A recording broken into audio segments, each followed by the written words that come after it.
Les activités humaines génèrent de nombreux déchets et résidus de toutes sortes. Ceux issus du traitement des eaux usées domestiques se présentent sous forme de boue dite urbaine.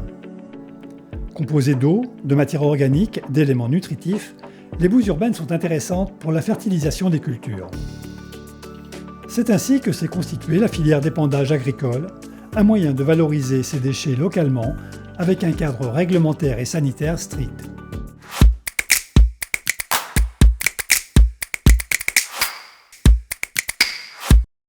Alors il y a deux intérêts. Le premier, c'est un apport de matière organique et d'autre part un intérêt sociétal puisque tous ces déchets organiques humains, il faut bien en faire quelque chose. Tout d'abord, ce qu'il faut comprendre, c'est que l'épandage de boue se fait sur des parcelles agricoles. C'est-à-dire qu'on n'épand pas des boues sur un sol nu, il faut qu'elles soient valorisées en agriculture. Il y a des gens qui récupèrent les boues, nous on les intègre dans les amendements dans les cultures. Et en fait, c'est une façon de recycler les déchets et d'avoir une circularité que j'appelle vertueuse en fait. Eh bien, proportionnellement, ça représenterait un bon quart au moins des apports d'azote nécessaires pour les cultures. Ce qui évite du coup d'acheter des engrais chimiques. Alors l'épandage pour nous est une solution technique favorisée surtout effectivement dans le cas de stations de petite et moyenne taille parce que dans un premier temps techniquement c'est une solution simple. Il n'y a pas besoin d'une grande technicité et d'un process compliqué. Et c'est aussi la solution la moins chère aujourd'hui, donc c'est pour cela qu'on la privilégie. Quand on part sur du compostage, c'est des coûts qui sont à peu près 20% jusqu'à des fois même 50% plus élevés.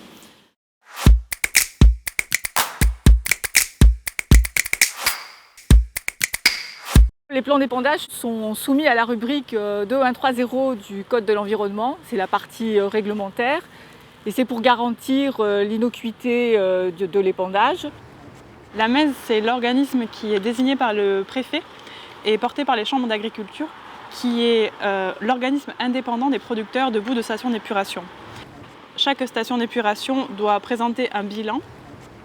Le maître d'ouvrage de la station d'épuration doit fournir des analyses, notamment sur les éléments traces métalliques. Ce sont par exemple le cuivre, le mercure, le nickel. Là, on s'est attaché à ce qu'il y avait dans les boues. Mais on va aussi regarder comment est le sol sur lequel on compte épandre ces boues. Le rôle de la MES, c'est de vérifier la cohérence agronomique de ces épandages, c'est-à-dire de voir si la dose qui est apportée correspond strictement aux besoins de la culture, en termes d'éléments fertilisants, azote, phosphore et potasse. Et ces analyses permettent à l'administration de vérifier que tout est correct pour autoriser le plan d'épandage. Alors, un des inconvénients de cette filière, c'est que déjà d'un point de vue du process, il faut avoir une capacité de stockage minimum de 6 mois sur la station d'épuration. Donc ça nécessite d'avoir des bâtiments permettant de stocker les boues qui peuvent représenter des quantités assez importantes. C'est pour ça d'ailleurs qu'on ne privilégie pas l'épandage sur des grosses stations comme celle de Montpellier.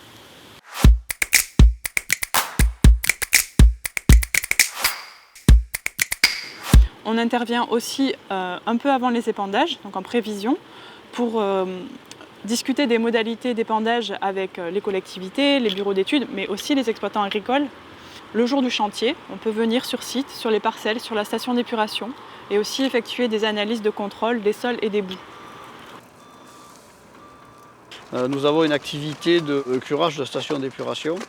Nous répondons à toutes les demandes des collectivités. Bon, les chauffeurs sont spécialisés dans l'épandage, donc ils connaissent à peu près toutes les matières à épandre. Donc déjà, ils ont une bonne connaissance des volumes et des densités des produits. Et après, les systèmes aujourd'hui de pesée et de cartographie nous permettent d'épandre les bonnes doses sur les parcelles.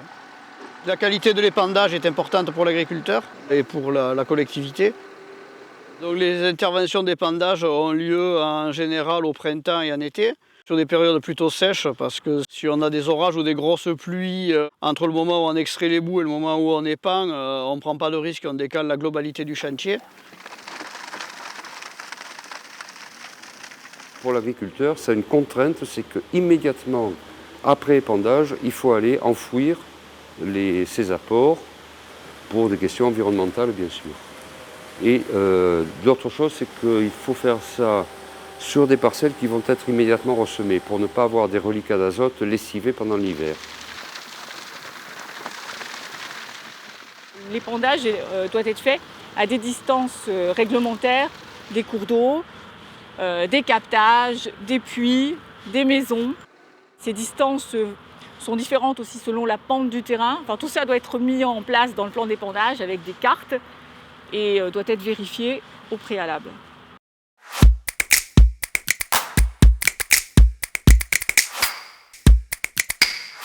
Il y a une solidarité et une complémentarité entre les urbains et les agriculteurs, en fait, puisque nous, on récupère leurs déchets et on les applique dans les cultures. Donc, en fait, il y a une solidarité de fait et une complémentarité qui s'exprime à travers cette filière. C'est là où se trouve le côté vertueux de la filière, en fait. L'épandage de boue est intéressant, en fait, notamment pour les secteurs où il n'y a pas d'autres structures comme des plateformes de compostage, parce que souvent on a affaire ici en tout cas à des petites stations avec un volume de boue assez restreint. Les stations sur lesquelles nous pratiquons l'épandage sont effectivement plutôt des stations qui sont situées sur un territoire rural. D'une part parce qu'il faut avoir des parcelles agricoles disponibles à proximité pour limiter les coûts de transport. Et surtout parce que les stations sont en général plus petites et permettent effectivement l'épandage. Sur la métropole de Montpellier, en proportion, l'épandage représente quand même une faible partie puisqu'on doit être aux alentours de 10 à 20% du tonnage de boue qui est envoyé en épandage. Tout le reste est envoyé en compostage. Le problème, c'est qu'aujourd'hui, les agriculteurs sont montrés du doigt parce qu'ils subissent en fait des injonctions contradictoires. À la fois, la société demande de vérifier à ce que le recyclage des déchets, le traitement des déchets se fasse de façon vertueuse et si possible localement.